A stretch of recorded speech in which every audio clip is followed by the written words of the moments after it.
Welcome back, ladies and gentlemen, on this fabulous Friday for another YouTube video, all in crypto here. And today we're going to be covering some breaking news in regards to the Coinbase SEC lawsuit, or the SEC Coinbase lawsuit, I should say. Coinbase have just filed a brief asking the court to dismiss the SEC's case against them.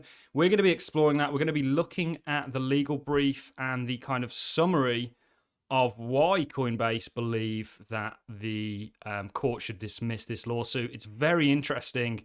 And because regulations have become such a big part of the kind of cryptocurrency market story, and I believe are a real hurdle for us to overcome to see kind of real mainstream adoption, certainly in the likes of the US and likely further afield, it's important to kind of follow along with these cases. XRP being classified as a non-security, even though you have had another judge come out and say, I'm not quite sure about Torres's ruling on that, was not just a huge win for XRP, Ripple, Brad, Chris, and the XRP community. It was really a huge win for the crypto space at large. Certainly as you have a number of cryptos in the Coinbase lawsuit, for example, it's around about 12 cryptocurrencies that were all labeled securities, even though there isn't any kind of victory in regards to actually being able to claim that they're securities. It's just an opinion from the SEC.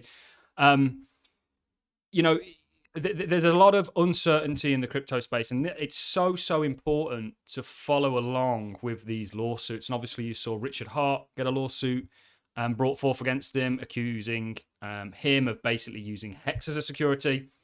Again, that's just an allegation. There's no proof of that. You may have your own opinion on it, but there's a real kind of attack from the SEC for the space as a whole, with a lack of any kind of clarity or precedent really for the justification of calling these cryptos securities.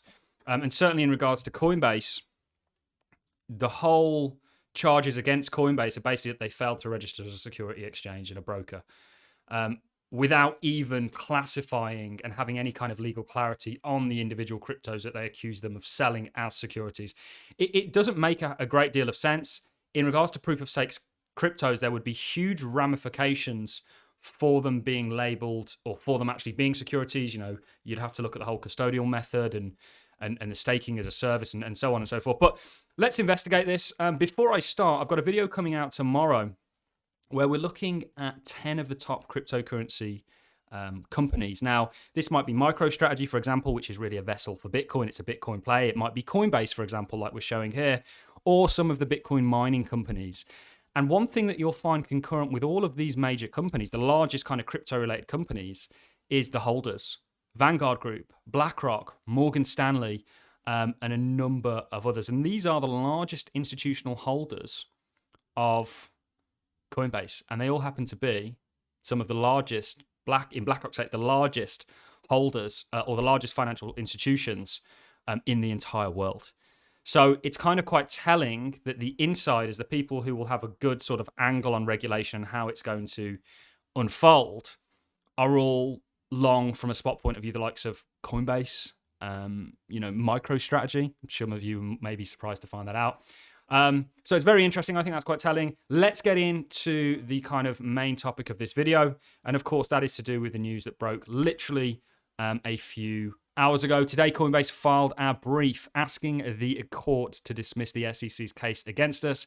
Our core argument is simple. We do not offer investment contracts, as that term has been construed, by decades of Supreme Court and other bidding precedents. By ignoring that precedence, the SEC has violated due process, abused its discretion, and abandoned its own earlier interpretation of the securities laws. By ignoring that precedent, the SEC has trampled the strict boundaries on its basic authority set by Congress. We appreciate the court's careful consideration. Now we're going to go ahead and get into the actual summary itself. You can see this is a filing. That, of course, is this dated? I believe it will be. Actually was filed today. So this is breaking news. Again, it's important that we keep, and as a channel, we'll keep you up to date on how the kind of regulatory landscape is unfolding. We're going to go ahead and read the preliminary statement. We'll leave the rest of it. We'll leave a link to this in the description where you guys can go and check it out yourself. We are hoping, and I do have a couple of people lined up, we're really trying to push. Look out for All in Crypto on Apple Podcasts, Spotify, and all the major streaming platforms. We're really going to push the All in Crypto podcast.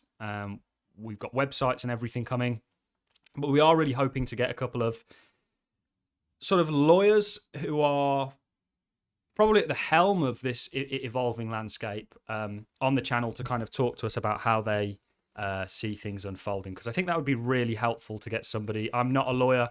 I have no legal background, who does have that legal background on the show to kind of help us all understand a little bit better about what's going on. So 2 years ago, recognizing that the SEC wanted but lacked statutory power to regulate crypto exchanges, Chair Gary Gensler asked Congress for a legislative mandate. None came. Now, without any intervening legislative act, the commission accuses Coinbase, the largest US crypto exchange, of having defied the federal securities law in failing to register as a securities exchange broker and clearing agency since 2019. You've got the complaint reference. No matter that, the SEC allowed Coinbase to go public in 2021 with the same business it operates now. No matter that Congress has for years been actively considering and just last week advancing legislation to grant and allocate, among other regulatory agencies, the very authority the SEC now claims for itself. The SEC wanted to get the jump.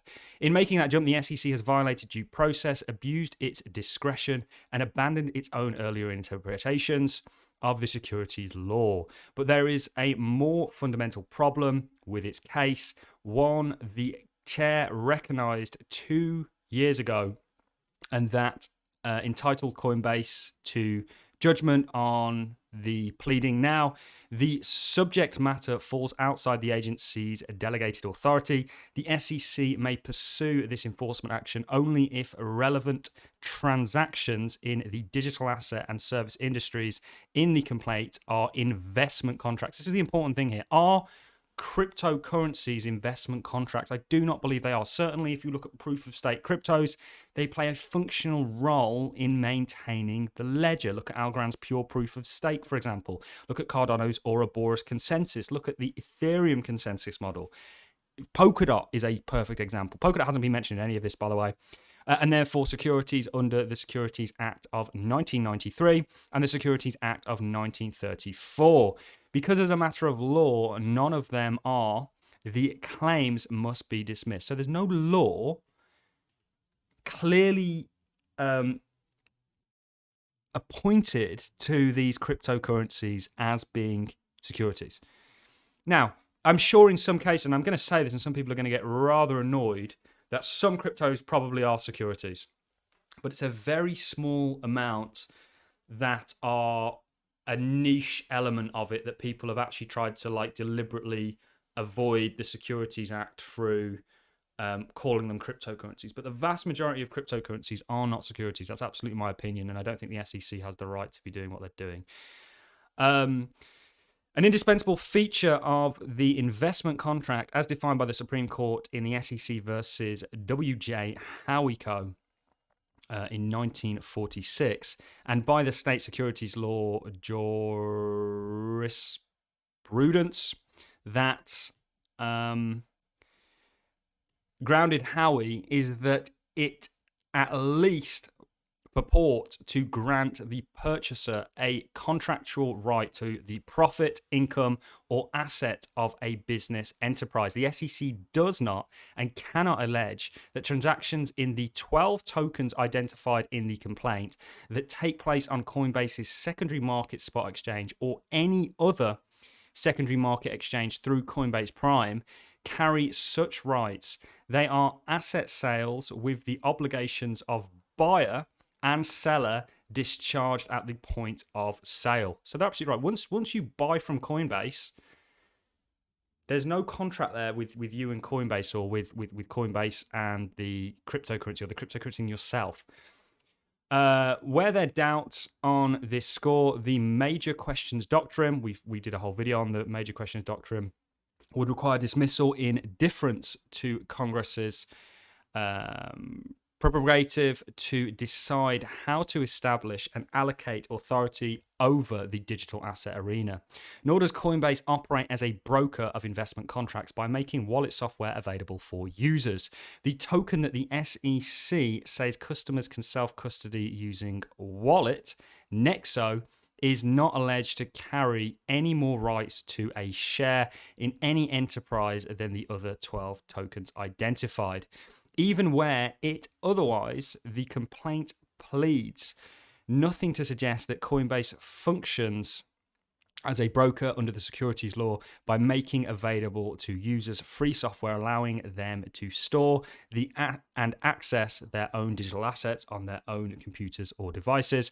Finally, the SEC claims targeting Coinbase's staking program fails as a matter of law because, one, the facts pleaded and incorporated by the reference established that staking service customers make no investment of money by staking through Coinbase's software. And two, staking customers receive ministerial as opposed to managerial services from Coinbase. It then goes into the whole background. It's a very good read, actually. It's a very short read, but it's one that's well worth it. And as Coinbase are very much at the helm of everything going on, it is certainly worth sort of having a read of this and staying up to date on it. So this is huge news from Coinbase in defense of against the SEC, and we'll see how it all transpires. Again, just to show you this once more, it's very interesting to me that the largest holders of Coinbase are some of the largest financial players in the world. I can't help but feel like Gary Gensler is doing their bidding for them. It's kind of like them all getting Bitcoin exposure and filing for ETFs, and at the same time, them all, the SEC actually going after other cryptocurrencies, except for Bitcoin that's got like this special pass. Very interesting. But let me know your thoughts and comments in the comment section. Hopefully you enjoyed this content. If you did, a like is always appreciated, so as a comment, and I look forward to seeing you all in the next YouTube video. Thanks a lot for watching, guys. See you in the next one.